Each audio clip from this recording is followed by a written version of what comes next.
This conference will now be recorded. Good evening, everyone. We welcome you to our RMC Support Group. We are very excited to have you.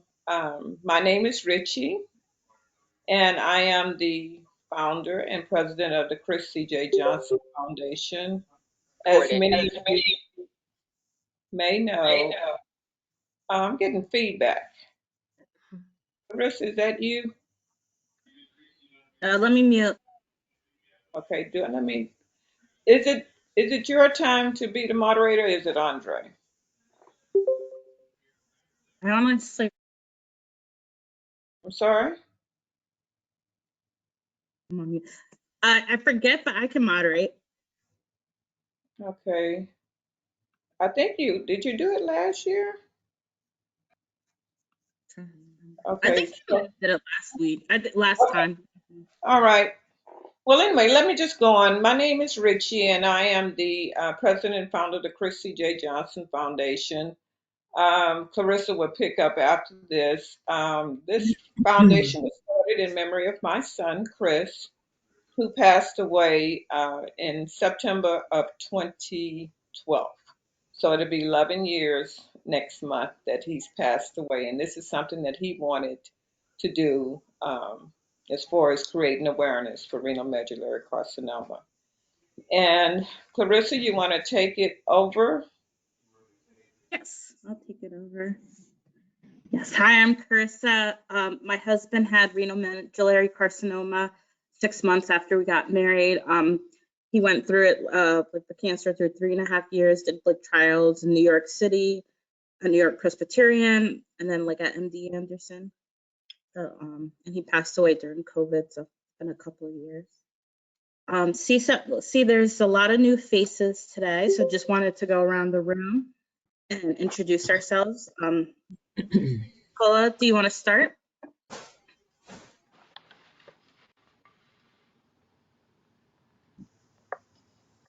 Nicola, do you want to start? Yes, sorry. Hi, I'm Nicola Casey, founder of the Ricky Casey Trust. I'm in the UK, so it's 1 a.m. in the morning for me. So, yeah, I was in 2019 to RMC, and then that led me on to start the foundation in his memory. He just battled for 9 months, and I'm just getting feedback myself, I think. Can you hear me? Sorry. Yes, Yeah. yes. Yeah. Ricky just had RMC for 9 months. It took 5 months to diagnose him. And yeah, that's the reason why I'm here. And I'm raising awareness and supporting people in the UK. So Clarissa, nice. right?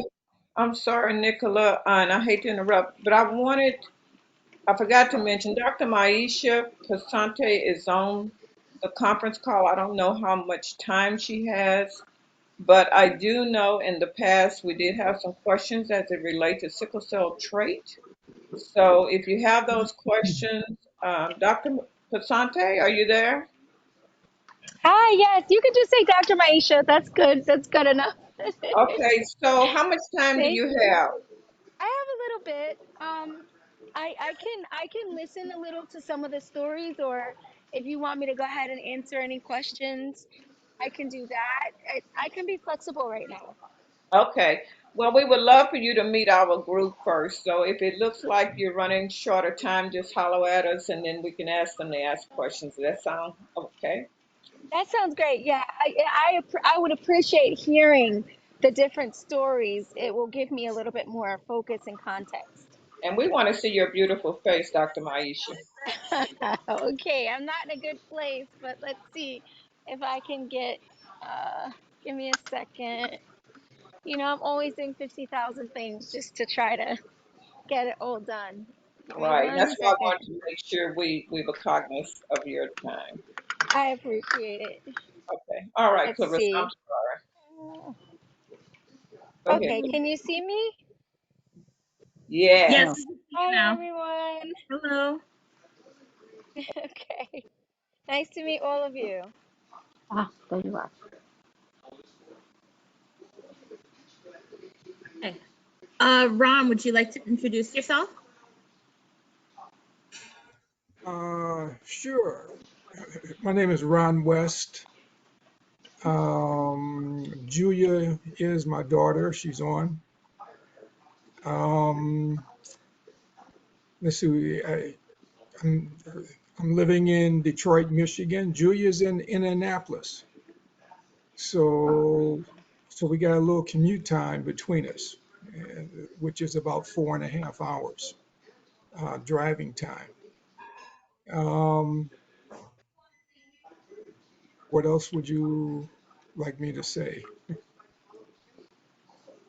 Julia can really tell you more about herself, but she first started noticing symptoms of a backache about a year ago, and I believe it was around July. But she was not diagnosed with RMC, I think, not until September or something like that. And then, of course, she went through that course of chemo for about 4 months, 4.5 months before they removed her left kidney and 10 lymph nodes in the pelvic area. And about 6 weeks after doing that, she was back on chemo, and shortly thereafter, another spot of cancer was found in her, I believe, her right lung. And at first, everyone thought it was pneumonia. And of course, that did not heal with all of the biotics in the world. And when they did a biopsy, there it was. And so she's been in chemo now since that incident. And I think that was probably right around March or something close to that. And so this has been the hardest of the time with the different chemos. I bet you she's been on 5 or more chemos already. Thank you, Ron, for sharing. Thank you for being here. Let us know, like, when after, like, if there's any questions you have or ask, like, from caregiver or patient perspective. He, do you want to go and introduce yourself?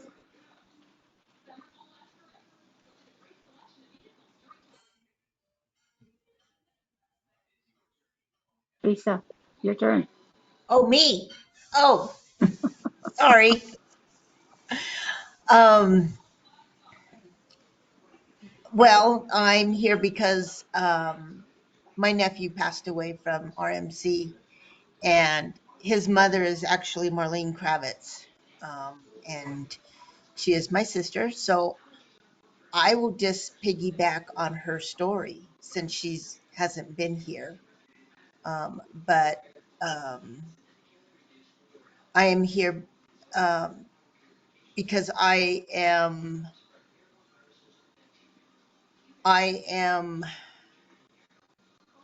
really wanting to help bring awareness to the medical providers, to people around me, just to anybody who doesn't know about sickle cell trait. Yesterday, I had a physical with my doctor, and I asked her for blood work, and she says, "You want?" Oh, she says, "Okay," and I said, "But I want it to capture my sickle cell trait." And she says, "You have it?" And I said, "Well, yeah, I've been tested before, but I'd never received any paperwork on it. So I want to capture it and have it in writing." And she said, "Oh, well, why do you want it?" And I said, "Well, a lot of medical providers think that it's benign, but it isn't." And then I reminded her that her patient, Matthew Pennington, passed away from RMC. And she says, I remember. She goes, "I remember." And so she said, "Well, it's not it's not common to test for this. And so she kind of looked puzzled. So it's that kind of behavior that I am wanting to eliminate. You know, we just need to bring awareness, and I'm here to help, and I'm here. Thank you. Lois, would you like to introduce yourself? Oh, you're on mute, Lois.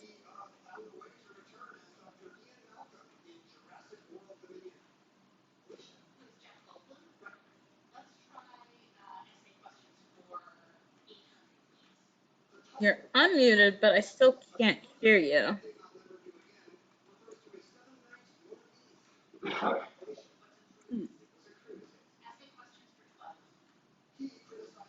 Yeah, I still can't hear you.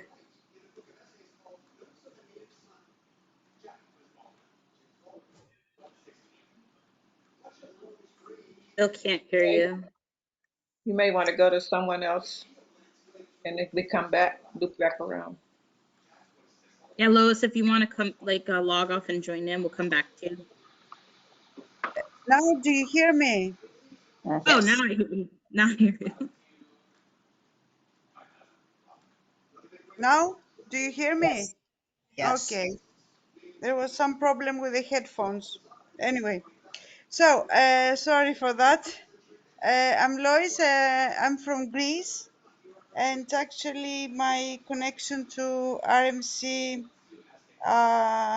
is that my daughter had it, and I lost her last April after 2 years of battling at the age of 16 and a half. And ever since, trying to be informed as much as I can about RMC. And I've got some plans for Greece um, to inform people about that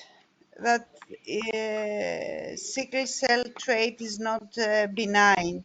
My daughter was an athlete, and she wanted to be a champion in track events, and she kept exercising a lot.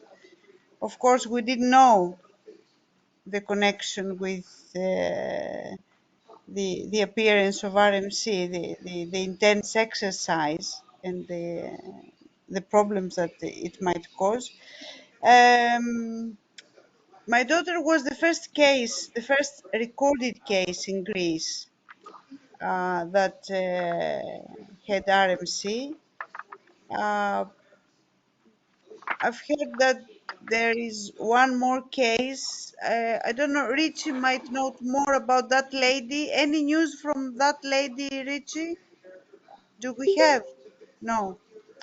That there is one more case of a lady who has RMC. It's totally unknown. And I remember Dr. Mzawel had told us that there might be more cases, but they hadn't reached the diagnosis because in many cases it comes with many the disease is already spread to many organs, like my daughter. When we found out cancer was in 5 or 6 places already, and in most cases it's stage 4, and if you don't treat it properly, just a few months survival. So he believes that that is the case with Greece in this country because many people might not reach a diagnosis. And for us, it took about 2.5 months until we reach a diagnosis. They use the first line chemotherapy without knowing where it all started from. That's more or less. Yeah, if you want to ask me anything. It all started with a pain in her femur, in her right leg.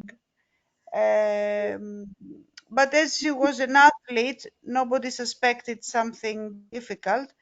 And a couple of weeks after that pain appeared, she started having a cough. And they suspected COVID because the whole story started in March 2020 with the COVID. There was no COVID. They suspected pneumonia, so about a month was lost, uh, going from doctor to doctor, pediatrician to hospital in our hometown. And when the coughing was a lot more, a lot, it got worse, and then liquid started collecting in her right lung. Then we were sent to a bigger hospital, and that's where it all started. They had screening tests and everything, and they they they had they told me that we see something that we are used to see in older people, such as spread cancer. And it was unbelievable for them that a 14-year-old girl could develop something like that. Uh, yeah, that's more or less. And yeah, we did a lot of chemos, nephrectomy, immune therapy with a pill. Yeah, uh, totally it took us 26 months. It was, she was mostly okay during that period, but towards the end, no chemo scheme could do anything. I mean, the inter in between the chemo sessions, some new spots could come. Some others could disappear. Some others could appear again in different parts. Yeah, that's all. It's Thanks, a Lois. pleasure to be in this group, even now. Yes, we're Uh, glad to have you here, Lois. yeah, Julia, yeah. do you want to It's introduce about yourself? it's about 3:30, and the reason that it's sometimes I cannot be in this group, especially during the winter time when I work, it's just because this time difference. It's 3:30 now in Greece, a.m. But it's always a pleasure to meet this group. I see new faces. Um, yeah, because I missed the last 2 months. So I hope to see you next month. Yeah. Thanks, Lois. Julia, do you want to introduce yourself? Sure. My name's Julia Hayes, and I'm 45 years old. I live in Indianapolis, Indiana, and my dad is Ron West. He introduced himself earlier. I was it's been about a year back in a year ago in July. I was having a lot of backache. I was just tired all the time, and um I kept going to the doctor and they put me on a bunch of medication and nothing was changing. And so they ran blood tests and all of that, and nothing came back that concerned my doctor. Or I actually had a nurse practitioner at the time. And um, so finally, I went on a trip in July.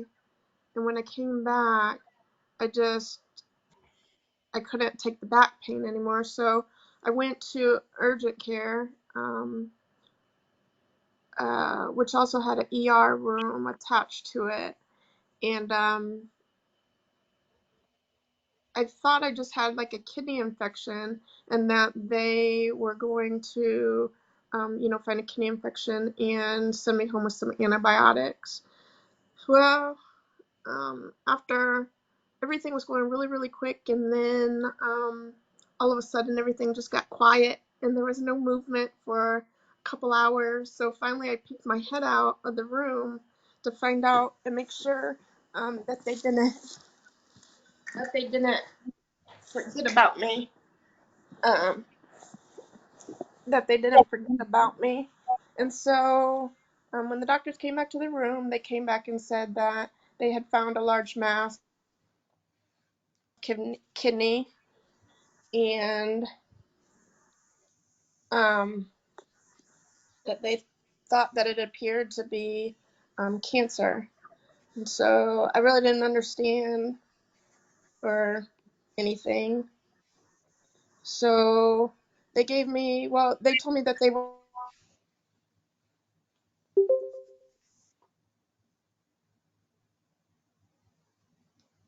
We can't Jen, hear you. I still can't hear you.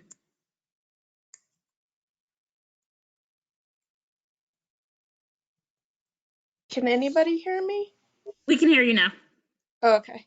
That they told me that they found a spot on my kidney and it looked like cancer. Oh, they were going to do one more scan, which was the CT scan, to make things speed things up for me for when I saw an oncologist or urologist is who they were referring me to. Um, so it took they only gave me a couple days worth of pain medicine when I left. And so that was on a Wednesday. So by Saturday, I was in a lot of pain again. And so I ended up going to a different um, medical facility. I went to IU Methodist Hospital, which is downtown Indianapolis, because my mom actually worked there. And so I just decided to go where she was. Um, so I ended up going to their ER and they told me something completely different. So by the time I got out of their ER, they had seen spots on my lungs that they were concerned about, but they just thought I had a kidney infection, nothing wrong with no cancer or any large mass or anything like that. So they ended up referring me to urologist and a pulmonologist at IU Health here in Indy, and um, things kind of just took off from there very quickly with IU. And so right now I'm being seen at IU Simon Cancer Center. But my doctor, I had actually asked her, the oncologist, um, during the process if it mattered that I had the sickle cell trait because I had done some research online and um, she had in fact told me that no, it didn't matter. And so when she called me, it probably was another 2 weeks or so. It probably took, I think. She was surprised to tell me that, that this very rare RMC, is linked to having sickle cell trait, and she had never heard of it before, but she had done some research of her own and had gotten in touch with or had at least learned about Dr. Masao and MD Anderson. So she's been working with Dr. Masao from afar and um, trying to get me stabilized. We thought I was stabilized for the summer. I had finished 18 weeks, which I believe was 6 rounds of 3 weeks of a chemo regimen that was effective for the time being. And then I went in for my scan, just a regular scan, back in May. I think my dad had mentioned it was in March, but it was actually in May, Memorial Day weekend, and found that the RMC has spread to my lungs. And so we started a new chemo regimen, and um, it's been really hard this time. I just had I think my third treatment, and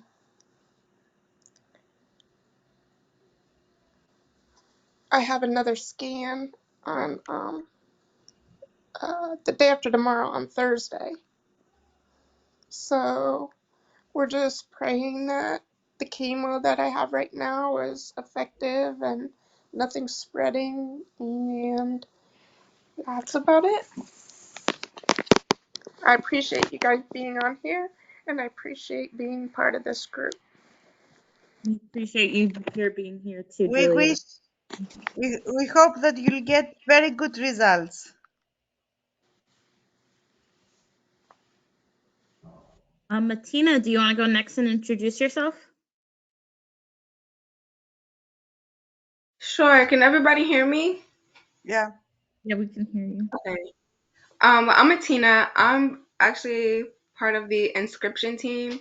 And so a major part of our mission is to inform people about sickle cell trait and all the effects that it can have. That's how we met Miss Ritchie actually, and we love her so much.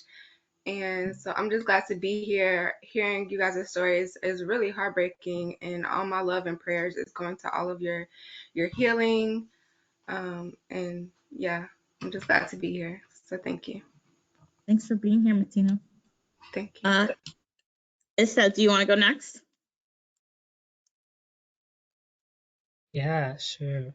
So hello everyone, my name is Isa Tuli. I'm currently working on the inscription project as well with Martina and Ayubi, and we're also helping out Dr. Maisha Pasante, look into the sickle cell trait symptoms and the, the the stress of cancer that a lot of you are going through. And my heart goes out to you all. And listening to these stories, it helps me. It helps me personally as a motivation to keep on going and look into the issue of sickle trait cancer, sickle cell trait symptoms. And so, yeah, that's pretty much it. If you guys have any questions, I'm more than welcome to answer them. Awesome, thank you. Ayubi, do you want to introduce yourself? Hey, can everyone hear me? Yes, Hello? we can. Okay, awesome. Good evening, everyone. My name is Ayubi. I'm also with the inscription team. I've been working on everything related to the sickle cell trait mission with Dr. Maisha for about 4 or 5 years now. Yeah, it's been a long journey. I'm very honored to be able to be here tonight. And yeah, I've read a couple of the stories revolving around RMC, and it's always really heavy. So this is it's I guess another layer to that. So as everyone else said, my heart goes out to all of you guys, and yeah, the reality of our life here is that it's often filled with struggle. So I hope that you guys are able to find some light in your difficult times and difficult days. And I hope that me, as someone who's working to help you all and people like you, that I can benefit and leave tonight with actionable ways to elevate this mission and hopefully reduce the amount of stories that come up each day and each week.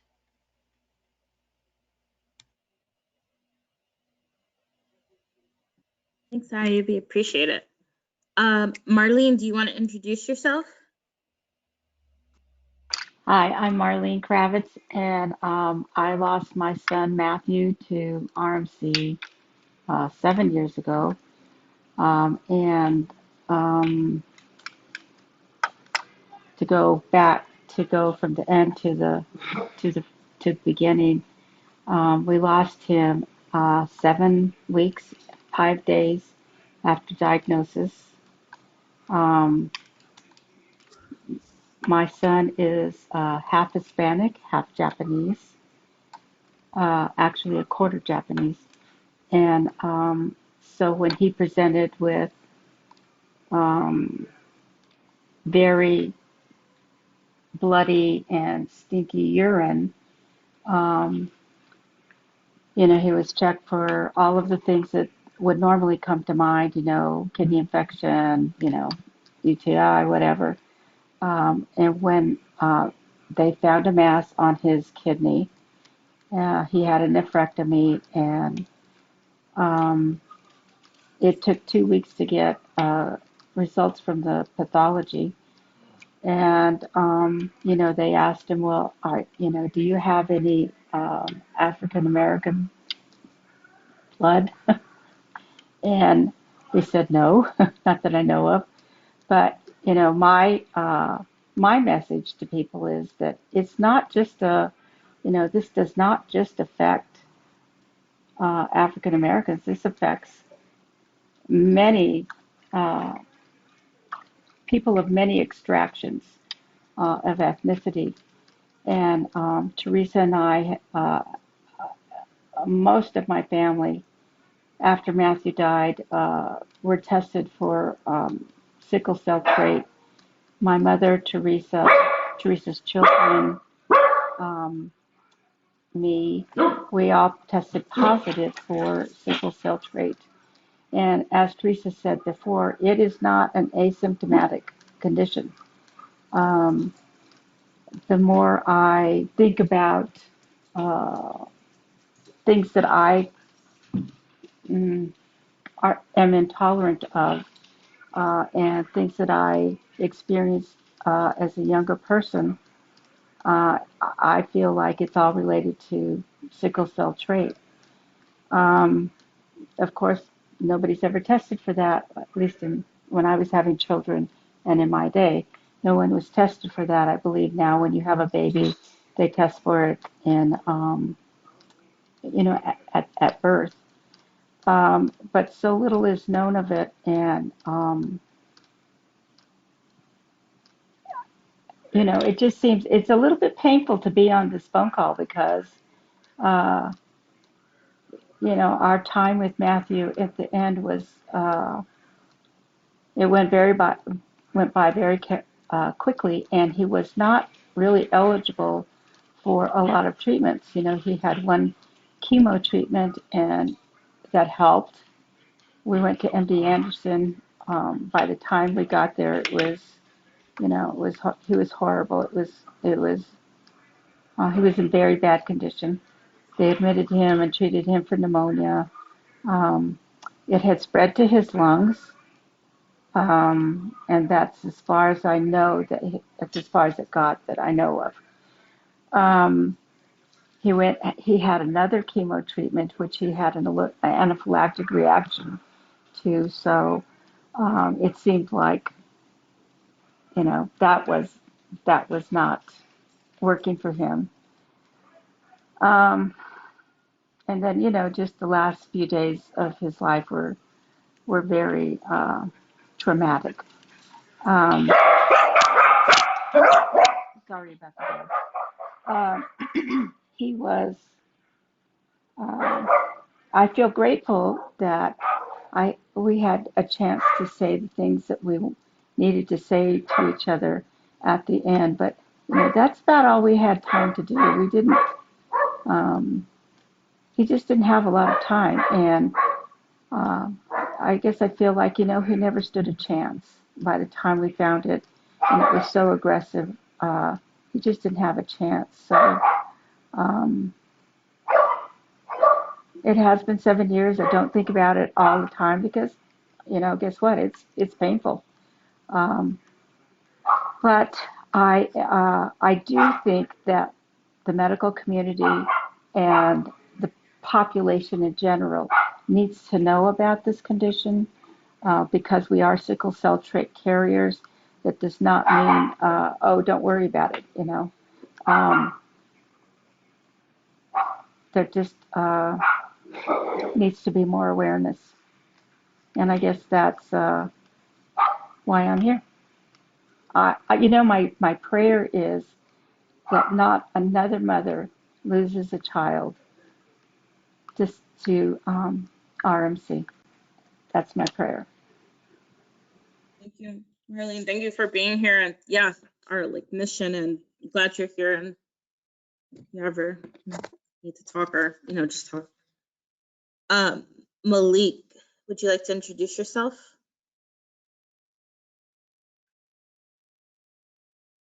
Yeah, hi, my name's Malik. Been going through RMC now for almost a year, almost 2 years now. It's been a year and a half.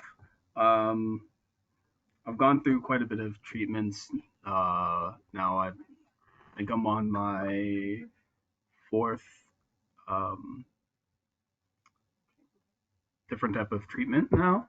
Um, Obviously, it's been up and down, but always keeping my head up and just try to enjoy every day and just have like positive thoughts, you know? Yeah. Yeah, so important to have like those positive thoughts. And yeah, I'm glad you're here, Malik, as well. Brian, do you want to introduce yourself? Hi, everybody. My name is Brian. I got diagnosed with RMC back in 2021. Yes, 2021. It was actually a few days before my birthday. I noticed I noticed that there was blood in my urine, and like others, I thought it might have been a kidney infection. So I went to the doctor. They put my antibiotics. Everything cleared up. And then maybe a week or two later, it came back. So I went to the doctor again and asked her, hey, this came back. So do I need to get on antibiotics again?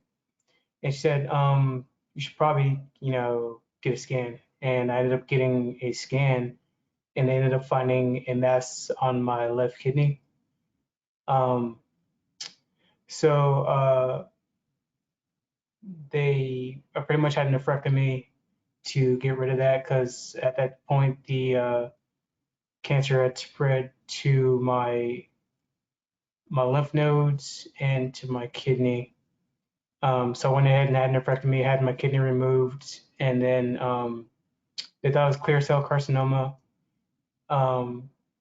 So they were going to start me on chemo, but I ended up going to MD Anderson.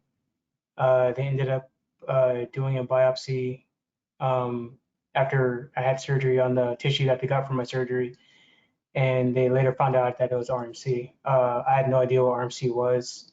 I knew of it, I guess, but I guess I didn't know. They pretty much told me that's a cancer, the type of kidney cancer you don't want to have, but they didn't think it was that at first. Come to find out it was. I did not know I had sickle cell trait, but through testing, they found out that I did have sickle cell trait. So I started seeing Dr. Marsal, and they put me on a regimen of chemotherapy, which was paclitaxel and what was the other one? Paclitaxel and carboplatin. So I was on that for about 6 months or so, and then the cancer started getting resistant to it. So they put me on the Red Devil and ginseng. I was also able to get on a trial as well. Did 2 rounds of radiation, and probably about 4 or 5 months ago, I got my first NET scan. Also, my cancer did end up spreading to my lungs and to my liver. But as of right now, well, currently Ned, but I'm still on chemo, and they want to keep me on chemo till at least October, and then I'll get a scan again, and then they'll see if they want to give me a break. But it's pretty much my story right now. So yeah. Thanks, Brian. Danielle and Diana, do you want to introduce yourselves?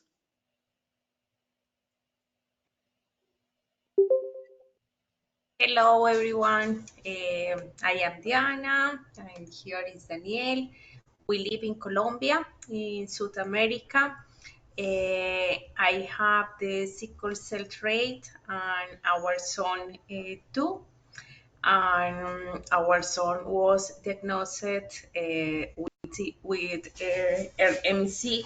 Excuse me, my English is not the best. I hope you can understand me. He was diagnosed in 2021 in July. 2020. No, 2021. Yeah, no, 2020. Excuse me, 2020, yes. In 2020, and he was for us was really difficult because this kind of disease in Colombia was not known, and he was in the hospital here in Colombia, and he has a completely nephrectomy for the left kidney, and we must to send the pathology to Barcelona in Spain, and in Spain was completely the diagnosis RMC, and they say the the Dr. Masawel can help us for the MD Anderson. And after two surgeries, we can start the chemotherapy. And the chemotherapy was with bortezomib, carboplatin, paclitaxel, gemcitabine, and, and cisplatin. He was with 1.5 years with chemotherapy and a third surgery because he had a big tumor in the aorta. I think is the same in English, in the renal aorta. And from December 2021, he is in remission. All the scans are clean, and now Nicolas is 15 years old, and we are really happy because this is a very, very hard kind of cancer. Kian, would you like to introduce yourself? Sorry, can you repeat? Because we have Dogs and now motorcycles. motorcycles in the streets. Sorry. No, I was saying thank you guys for sharing. And then I wanted to see if Pam would like to introduce herself. Hello. I'm Pam. Some of you guys know who I am. I was diagnosed with RMC February of this year, and it was an accidental finding when they were working up something else. I was actually found on imaging January 1st, and but I was having some other things going on, so they couldn't actually take out the small. It was about 2 centimeters, the tumor until February of this year, and then biopsies came back as RMC involving the lymph nodes. And through a lot of article reading, research article reading, we found that MD Anderson was the place to go if you had this diagnosis. And so I was blessed enough to get to be Dr. Mastout's patient, and started carboplatin paclitaxel in March. They weren't sure, and I had some enlarged lymph nodes since day one, actually, since January 1st. They weren't sure if it was part of my previous issue or RMC. And so recently, biopsies confirmed that my lymph nodes in my chest, neck, and abdomen are RMC. So they're doing, I'm in Houston, living my best life now, getting radiation, and they are going to do radiation and continue chemo. And so that's where I am. Thank you, Pam, for introducing. Andre, would you like to introduce yourself?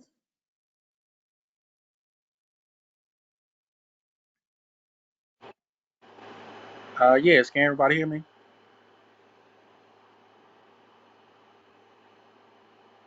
Can you hear me, Carissa? Yes, we can.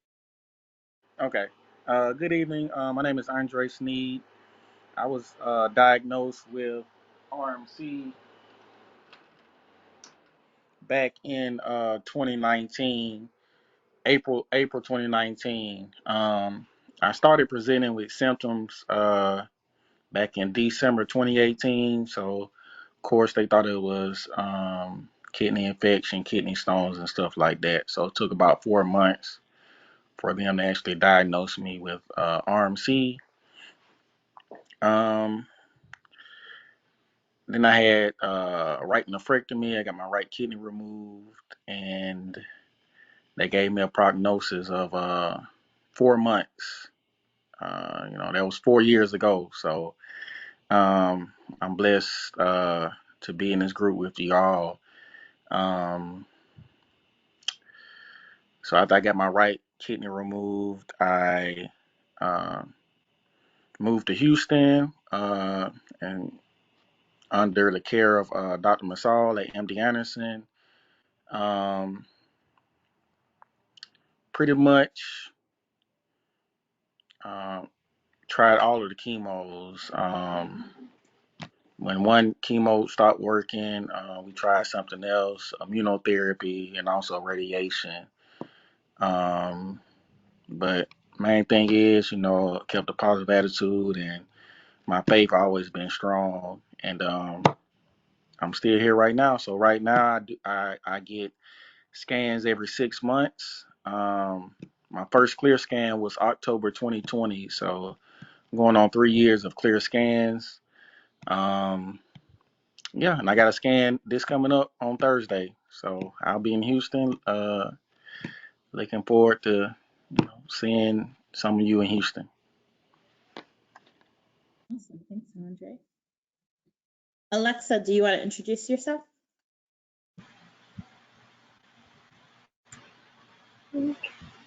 It's working. We can hear you. Is that Okay, you can hear me now. It was just taking a long time to unmute. Hi, everyone. I'm Alexa. I've been part of the group since it started. So some of you know me, some of you don't. Real quick, my connection to RMC was Chris and her husband, Carlos, and it's great to be here tonight. Thanks, Alexa. Okay. So does anybody have any questions for Dr. Maisha about like sickle cell trait or sickle cell? Or could Dr. Maisha introduce herself real quick, and then you guys, we can field the questions. Hi. So I'm Dr. Maisha, and we are coming today as Inscription. We have been working in partnership with Dr. Ritchie and Ron Dozier from What's the Count on SCT.org to bring awareness to sickle cell trait and its myriad of complications, to clarify the myth that it is benign, which it can be with proper intervention, care, and control. It can be quite benign, but it isn't always. Our mission is to educate everyone, the community, as families, as well as the healthcare community, slow, little by little, to bring awareness that, listen, we need to know about this and we need to pay attention and educate the patients better, starting from the newborn screening being taken a little bit more seriously for parents to know, okay, it's not just, be careful who your kid marries. There's more to this than that. So we actually do consult with patients about their complications, and we can help you with with some of those complications. Obviously, I'm not an oncologist, so if it gets to the point of the cancer, then you would want to see Dr. Mosul in Texas, as you guys are all, doing. So I guess I would be the one of the main people that, other than the cancer, if you needed care, I can do, and then of course screening for the cancer, I can do, depending on what state that you're in. So we at Inscription primarily are trying to educate, and then very special people, we will take them, and do consultations.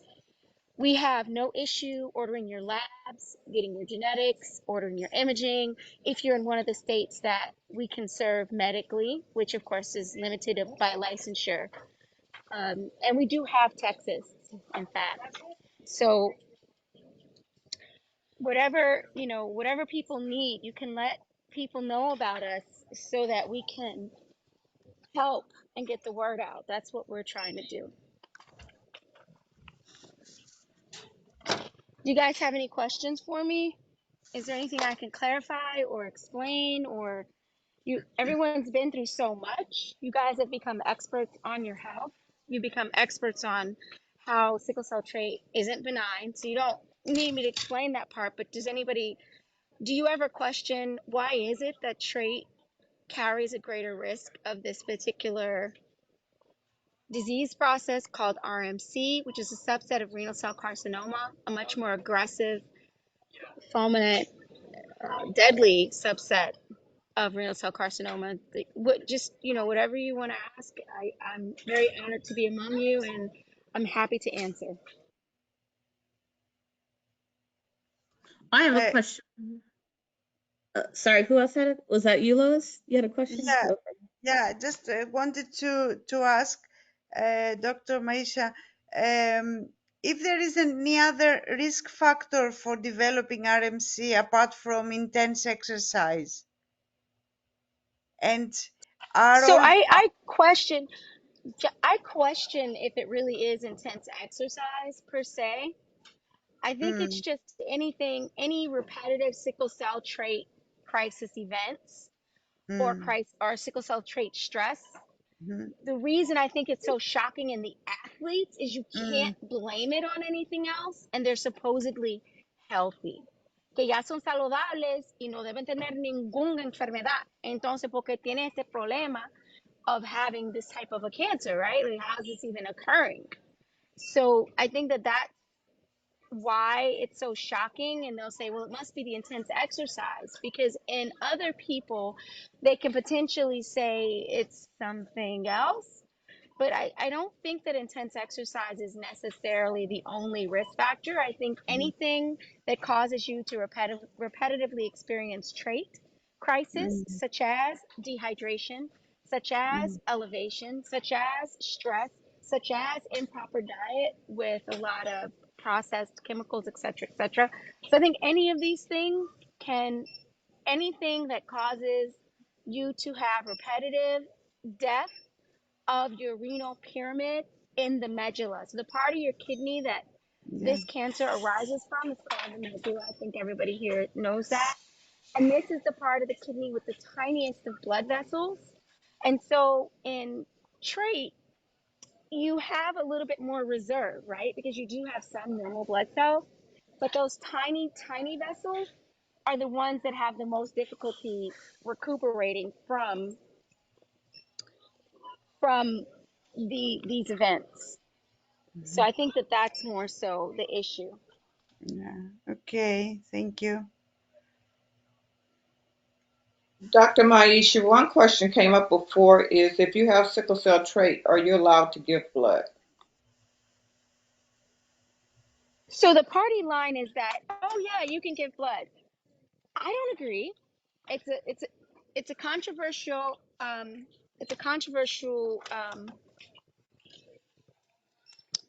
my my My take on it is not the party line, okay? So what they said is, oh, instead of saying that it means you can't give blood, we're going to say that we need to change our plasma filtration bags. We need to change our serum separators and our filtration bags. So they tried to blame the issue with giving blood on the process of giving blood. But if it's clogging up the filtrations bags that no other blood clogs up, then maybe it's going to clog the person that it's being given to as well.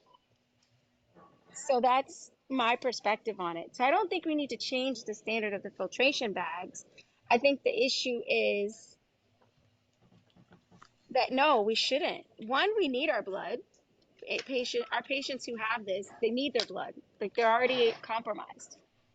And two, um, two, I don't think it's good to give to the person that we're giving it to. I don't think it's right, personally, because you've got blood cells that are stiffer and stickier and have a greater chance of causing damage in the small vasculature of the person you're giving it to as well, just like it would in your body.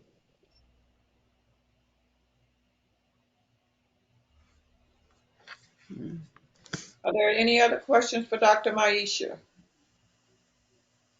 Could I I just say have one. something? Yeah, sorry, have I just overrode someone? No, that's fine. Go ahead. Yeah, so hi, Dr. Maisha. Hi. Basically, hi. My husband obviously had the sickle cell trait, but he didn't know. And he was a firefighter, fit, healthy guy up until obviously getting RMC. And we obviously got told it didn't matter that, he had it. But what would, as far as I know, he didn't have any symptoms of sickle cell trait. Would he have, I don't know really what the symptoms are of sickle cell trait, if he would have had them. He was obviously really poorly, declined very quickly, and then obviously passed away. So yeah, it's just a bit confusing, isn't it, that we wouldn't have known he had it? Would It's he have very had? confusing. So when you take a person who's athletic like your husband, and that's why I said it's just so tragic and for everyone when it's someone who's quote unquote healthy and athletic, right? Yeah, Because no one's expecting anything to go wrong with that person. They're like, oh, you're the picture, you're doing everything the doctors tell you about staying healthy, you're exercising, you're eating right, you're drinking water, you're doing this, you're doing that. More so what I see in athletes, so sickle cell trait is something you are born with. Your entire life, you've been going through that. So you are acclimated to those symptoms. You don't consider those symptoms as symptoms per se. So when someone works out really hard and they're sore and their back is hurting or their legs are hurting, that's happened their entire life whenever they ran or worked out or did anything strenuous. And they think that that's just normal. They think that that's how it's supposed to feel. And then athletes are told what? Push through it. Be strong. Don't be weak. So they're having those symptoms, but they have mentally acclimated to that and said, "Oh, this is normal." Because you can't be inside someone else's body to know what a normal athlete actually feels like. You only know what you feel like. So I had a pregnant patient who believed that did not know that the symptoms she was having were related to sickle cell trait. So let me be more specific. Every time she was pregnant, she would vomit the entire 9 months, number one, which is not normal. You should be done vomiting after the third or fourth month, okay? You shouldn't vomit the whole 9 months. Her body would hurt from head to toe. One of the ways she even knew she was pregnant is when she finally realized that trait was a factor, she would have this feeling, she described it like she would feel like her muscles were suffocating. But she was on her fourth child by the time she realized that this wasn't normal. Okay. She's in it, she was talking to other women and she was like, yeah, and that feeling like your muscles are suffocating, pregnancy is so hard. And they were like, what are you talking about? So she didn't know anything else. That's my example I want to give you. So your husband would have been strong. He's used Yeah. to the pain that comes along with working out, and he thinks that that's normal. So my question is, did he really not have any symptoms? And then Yeah. when he got those symptoms, he would psychologically know from experience, oh, I got to drink way more water. So he would get those symptoms, drink way more water, and feel a little bit better or better enough, and then go do it again the next day, causing Yeah. damage to the kidney without him knowing that that's what was happening. And there were those times when he probably should have been IV hydrated, but he wouldn't have known. And God Yeah. rest his soul. And ma'am, I'm so sorry you lost your husband. And for all of Oh, you, I can't thank imagine you. that type of pain that your hearts are having. And I'm sure that this is all bittersweet.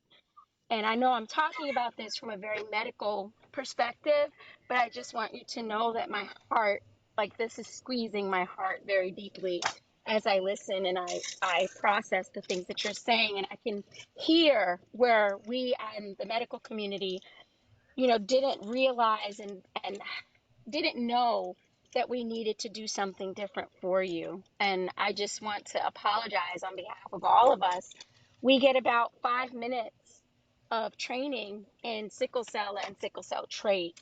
And honestly, the training for trait is about 30 seconds. It consists of, if you have sickle cell trait, then don't marry someone else that has sickle cell trait, because you're going to give your kids this horrible debilitating disease and you have a 1 in 4 chance of doing so.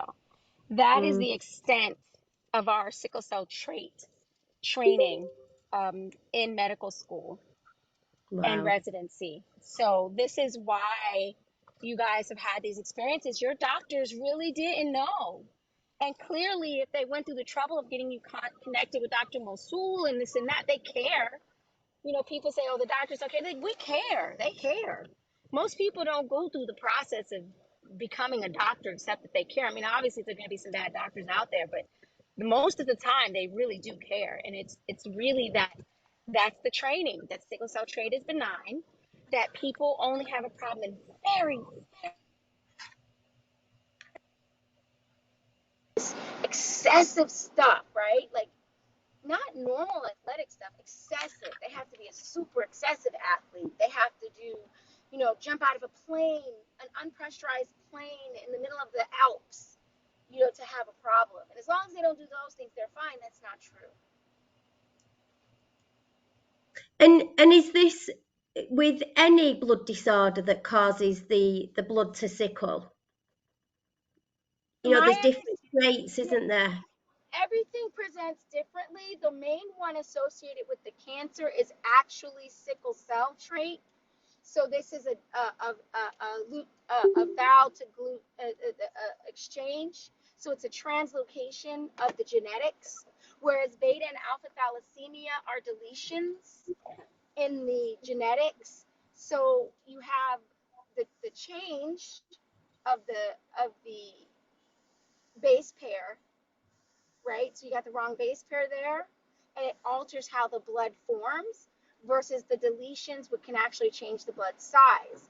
So one of the things we teach at Inscription is that compound heterozygosity is homozygosity, meaning when you have another beta beta beta another hemoglobinopathy, you're going to have along with trait, you're going to have a similar experience in terms of your health as a patient who has 2 copies of the S gene.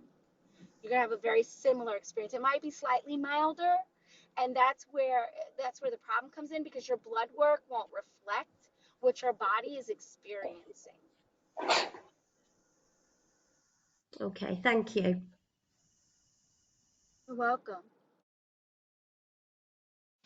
I have a I have a question. Um, I live in Albuquerque, which is 5,200 feet elevation, which is the same as Denver, so we're pretty high elevation. And I always lived here.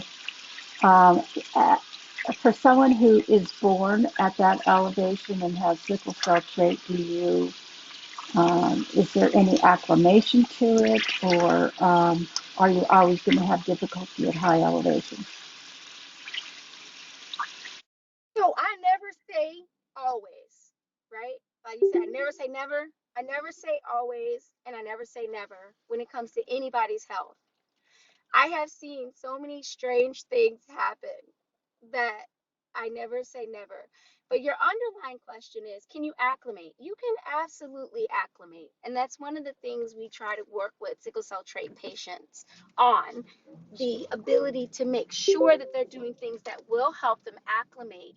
For example, slow graded exercise can be beneficial.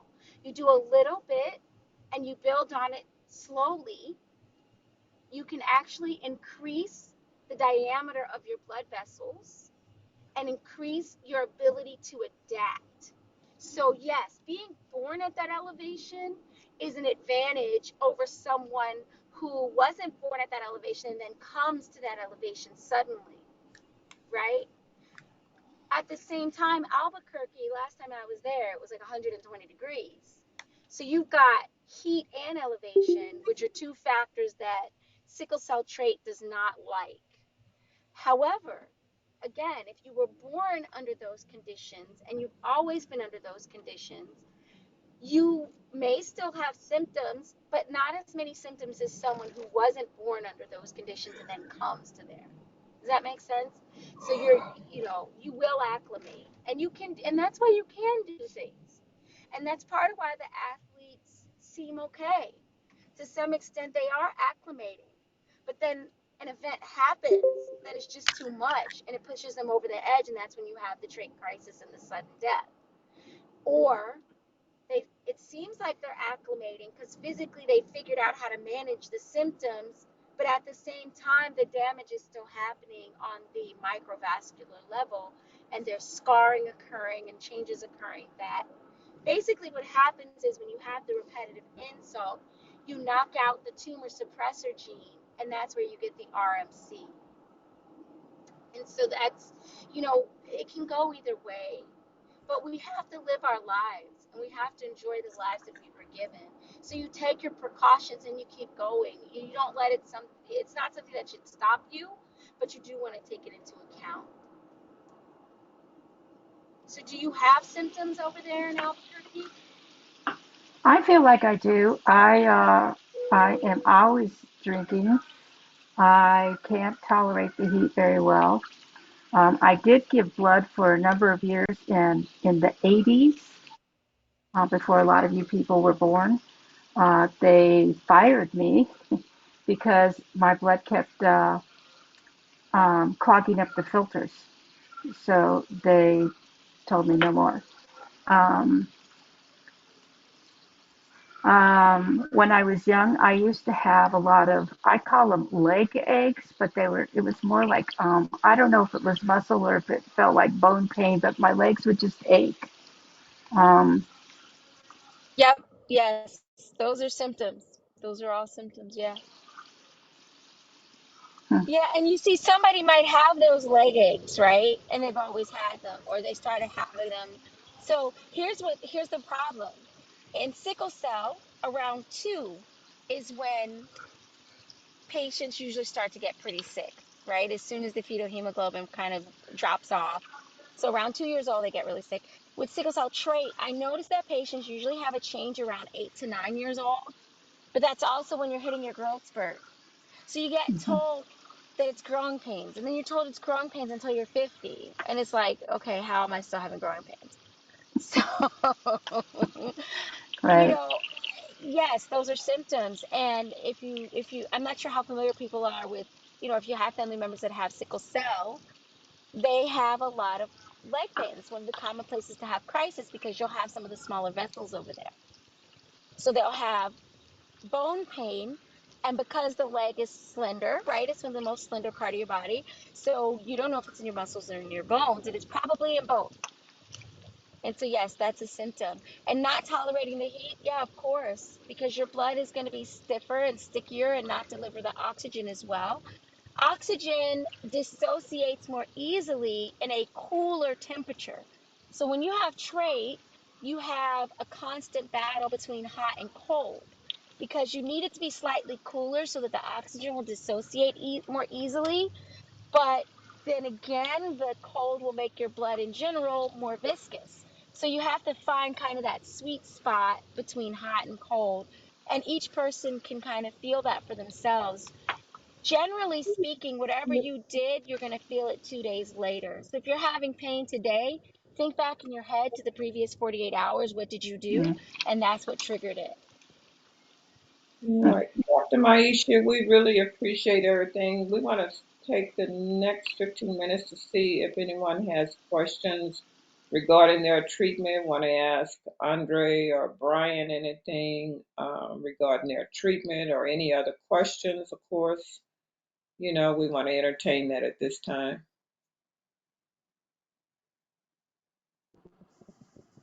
Miss Ritchie, is it okay if I drop off now? Yes, ma'am. We appreciate you. Thank you so much. Okay, thank you all, and I'm honored. God bless you all and help you and keep you well. We appreciate you. Thank you. Thank you. You're welcome. Thank Miss you. Ritchie can give you our information if she wants to get in touch with us.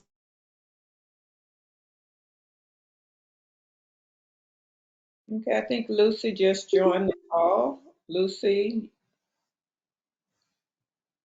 Hi. hello. Sorry, I'm in the car. It's good to see everyone. You may Good want to to see share. you. Okay, Clarissa, go ahead.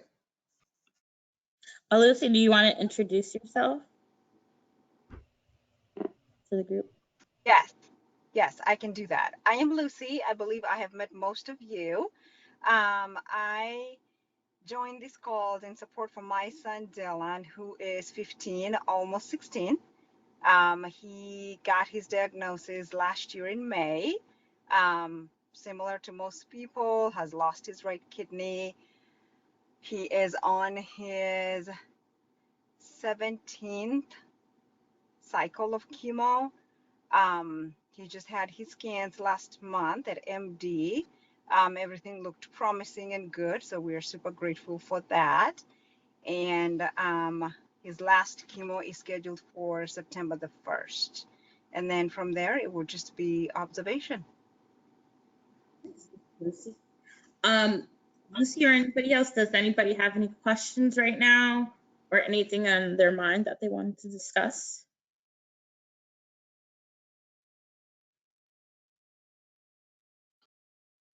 Well, I would like to say something if everyone is done with their questions. Okay, our next meeting will be September the 12th, but I want to let you know Karen Davis lost her battle um, this past Monday. She passed away early morning. I think her celebration of life will be either on Friday or Saturday. I had the pleasure of attending the celebration of life for Dr. Anna Maldonado. Very well attended, very, very nice celebration. Um, Her boys are doing well, better than I thought they would be, but they're just very mature for their age. And Mario, of course. And you can tell that she was really loved. There was at least 500 people at her celebration. Just a beautiful person. I also had the opportunity to visit with Karen before I went to California, and she was at peace. She told me to tell everyone hello and that she really appreciated being a part of the group and that she was willing, to accept what was happening. She was not in pain. She was very comfortable. Um, so I just wanted to let you know that we continue this fight. We continue to fight for you. Don't let the passing of our family destroy you. Those of you that continue to fight, we want you to continue to keep the faith. Um, there are so many things in store. Dr. Masal is now working on a fourth clinical trial that he think will possibly eradicate RMC. So I just want you to stay, prayed up and faithful, and for sure not to give up.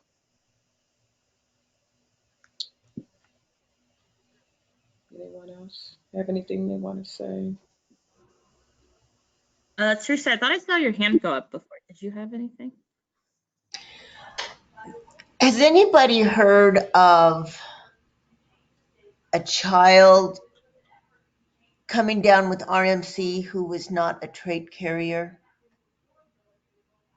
So it's possible, right? It's Okay. the non-specified renal medullary carcinoma. They don't have sickle cell trait, but they do have the characteristics of RMC, and they are treated the same as the RMC patients. Okay. And is that, I mean, I've only heard of one person. Is it? There's a young man. It's not that often that we're aware of. I'm not saying it's not more, but there's a young man on the website. Uh, can't think of his name offhand, but he's Caucasian, very handsome young man. He's on the website under Hero page. And his mom is April. I can remember that much, but I just can't call his name. But that was a few years back. It was non-specified RMC. Okay. Okay. Thank you. Hmm. Well, there's Rick Davis in the house. Hey, stranger. Well, I actually was just sending a question to Alexa. I thought only 70% of RMC carried sickle cell trait. Is that wrong? I believe that's Yeah, wrong. that was based off of one study. It's actually, they think it could be as much as 95, but because there's not a lot of research on it, that number's from one study. We asked, I think, Dr. Masal, and he said it was much higher than that. Aha. Well, that answers that. But I did get the 70 from somewhere, correct, right? I mean, I Yeah, didn't it just. was it was a research study. Yes, yes. Okay. Because when I we were thought I working thought on the project, Richie, Rick, and I, we were trying to figure out, is there a solid number for this? And no, it is so unfortunate how little research is done about RMC and sickle cell trait, And period. the problem is too, many may have had REMC, but it was misdiagnosed. Right. And when they passed away, they labeled it as renal cell Cell. carcinoma, Hmm. and that's it. So that's the problem. But I think now that the awareness is getting out a little bit more, that they are being diagnosed accurately, but not as efficiently as they should be. Okay. Okay. So hopefully this session was useful for everybody to learn a little more about sickle cell trait. Yeah, because the last meeting they did have several questions about sickle cell trait, and we didn't have anyone in the room that was an expert per se. So I had invited her to come and spend a few minutes with the group just so that they can get Great. their questions answered They accurately. didn't. And now we have an answer about blood donation, 100%. So Oh, I didn't hear the question, so I don't know the answer. the answer is no. Sickle cell The answer trait is no. should Okay. not be No. donating No. blood for both themselves Oh, and for other people. okay. Yeah, I think But that I they're didn't hear any questions from this audience. I didn't hear any questions. I don't know if they were shy or what. Marlene had I a don't know what. question, and so did Nicola. And the one that Okay. I had was Teresa's. She was shy over there in the corner. And Okay. I think Kim asked a question too. Well, there were a couple of questions, but I thought she was very informative, and yeah, I thought it was interesting. I didn't even know that it'd be harmful to donate blood if you had like sickle cell trait. It was interesting to see her outtake on like, I don't know, I guess I haven't heard much of like different crises with the sickle cell trait, so just that was interesting, I thought. And then they still go back and forth whether we can or can't donate blood. So I don't know what the real answer is. Yeah, the NIH says no, the CDC says yes. Yes, So it's very icky and complicated. correct. What does Dr. Masood say? You And know, Dr. good Tennille? question. I can ask. I never did ask him, but I certainly can see what he says. Yeah, I'll run that question by him. yeah. Yeah, I mean, I can see why it would be no, because you don't really want those larger cells floating around your body. It's not a question of them even duplicating. Who knows if they do or they don't? But And some of those sickle cells can squeeze through, you know. I would yeah, be a little hesitant.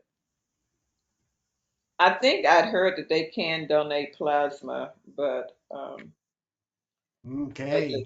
I mean, you know, I don't know. Yeah. We'll ask Dr. Masal and see what he says. Yeah, the NIH is still allowing sickle cell trait to do plasma donation for clinical trials and stuff. Hmm. So Hmm. Well, Well, I So I was as hope. go ahead. sorry. Well, as a trait carrier, I know that I have the propensity to my cells to sickle. So because I'm not in the medical field, so say I have some sickled cells floating around. Do they die?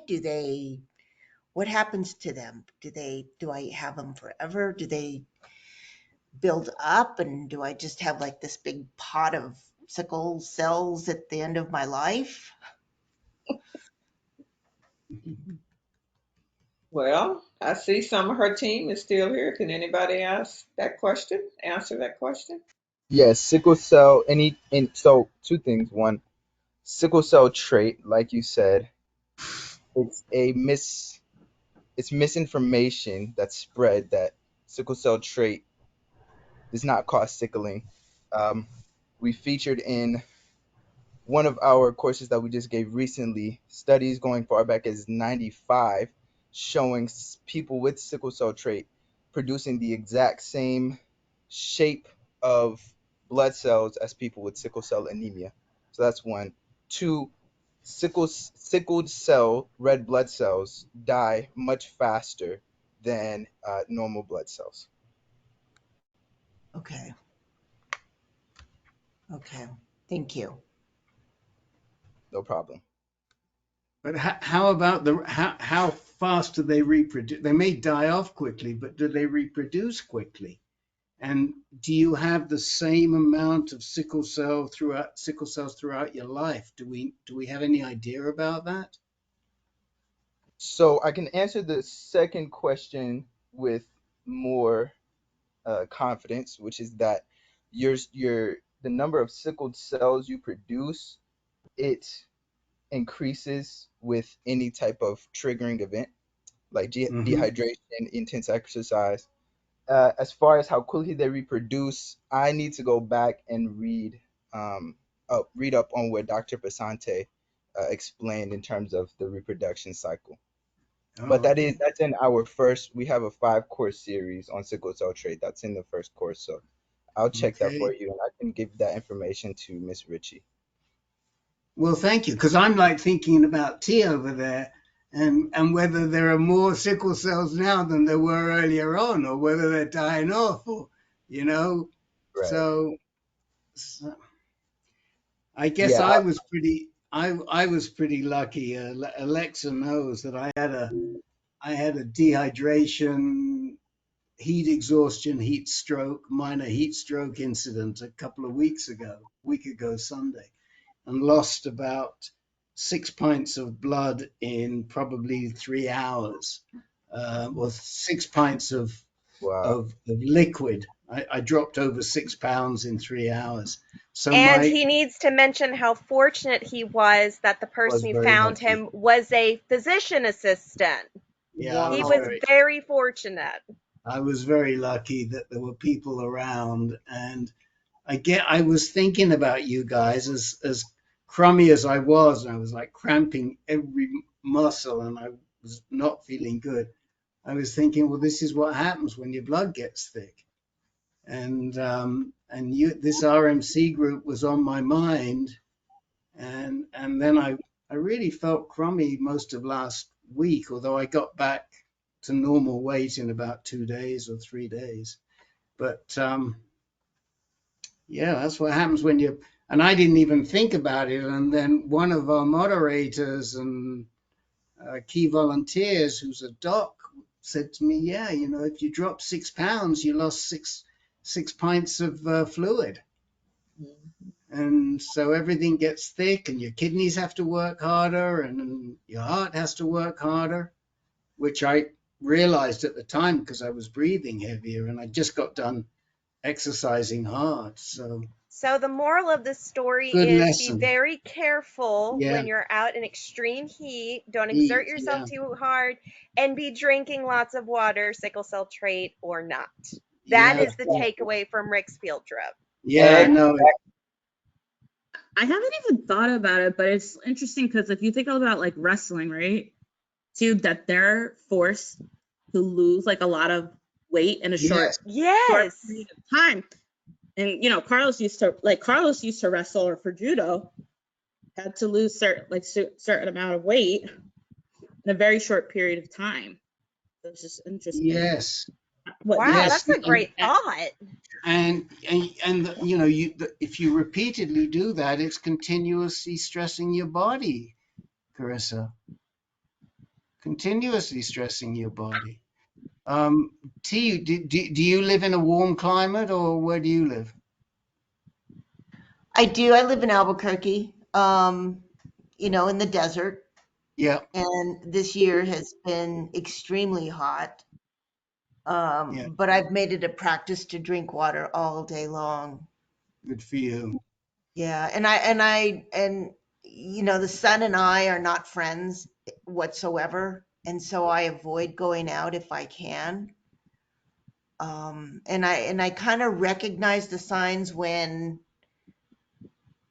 my body's telling me, you need to go in, you need to sit down, have a bowl of watermelon, have a glass of water, just go and sit down and relax.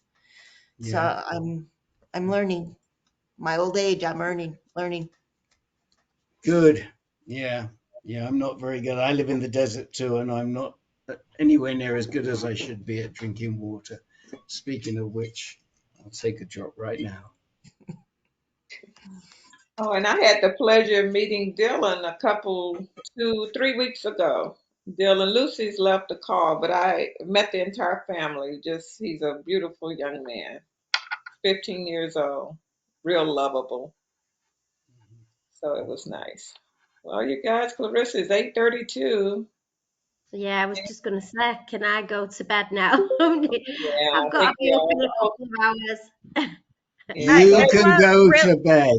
well, Nicola, really quick, I was actually Yeah. at an event where I got to meet a lot of people from the UK who work in oncology, Oh, and I got to really? sit at a whole table with the Manchester team from the Teenage Cancer Trust, and I evangelized the Ricky Casey Trust. Woo! So I got a whole audience where I got to talk about RMC and talk about the trust. So I don't know if some people ever contact you, but that's where it came from, and I was so happy to get to tell you that I got to tell so So many what people from the what was UK it? how What important. was it? And I'll have a look. What? Yeah, Just so it tell was the me. Global AYA Congress. So what it was is it was people from all over the world who work with young adolescents and young adults, so like 18 to 45, depends on what your age range is. And Right. they'd never heard of RMC or the trust, and so I let them have it that I was upset about the NHS not doing enough about RMC, and that maybe at some point you guys could work together on something. So I put that out there. Thank you. Thank you so much. So Yeah, I made that's sure absolutely to evangelize the incredible work you're doing in the UK. Right. And Nicola, um, congratulations on that peak climb. How much money did you raise from it? On what, sorry? On the wasn't it a peak climb? What was it you did where they climbed? Oh yeah, they raised about 4,500 they raised, Good yeah, job. 4 hours, And then was yeah. it they climbed 6 peaks in a day or 7 peaks in a day? What did they Three, do? three 3 peaks, peaks in a day. 3 peaks Okay. in 24 hours, yeah, 3 peaks yeah, in 24 hours. I knew it was something like that. Well, good job. yeah, Well done. yeah, that was brilliant, yeah, yeah. So keep going, keep Okay. going. Okay. How are those wellies of yours? They've got a good workout this summer, haven't they? But it's been quite warm today, but I'm going to Greece in a few weeks, so I can't wait. I Maybe bet you you can I'm gonna come go. can't. out with us. I'm gonna go on a holiday for a week, so yeah, get some rest. Oh Lucy, I boy. told him I met your sweet young man, Dylan. Thank you. So I'm gonna love you and leave you guys, and good luck to Okay, and everybody. And nice I'm to see running you. over to the MS folk right now. Soon. So take care, everybody, and I'll see Okay. you all Bye, soon. everyone. Good Bye Okay, night. from Greece. Andre, Bye. Bye. parting words. Bye. Bye. Bye. Bye. Andre, Bye, everyone. Yes, I'm here. parting words. Parting words. I just want to say one thing about Karen. Before we get off the call, sweet soul. She's one of the first people, her and Carlos, that I met when I was diagnosed with RMC down in Houston. And we're gonna continue this fight. For her and all the ones we lost to RMC, and continue to raise awareness. So we won't lose anybody else to RMC. So we're gonna continue to raise awareness, continue to stay positive, and continue to push forward. We're gonna keep them in our memories. So continue to stay encouraged, continue to stay positive as you go through your RMC journeys. Thank you. Anybody else? We're gonna let you guys get some rest because I see Julia's about to go out on us too. All right, and we thank you and Mr. Ron West. We appreciate you supporting your daughter and supporting us. Thank you for joining us. Uh, Thank you very much. You'll see me in the future for sure. Wonderful. Thank you. Malik and Sam, hang in there. Malik Yes, and Sam, I keep saying yes, thank Malik. you, Malik. Hang in there. Yeah, I think So, Julia wants to say something. Bye from me. Julia, Well, thank you. thank you.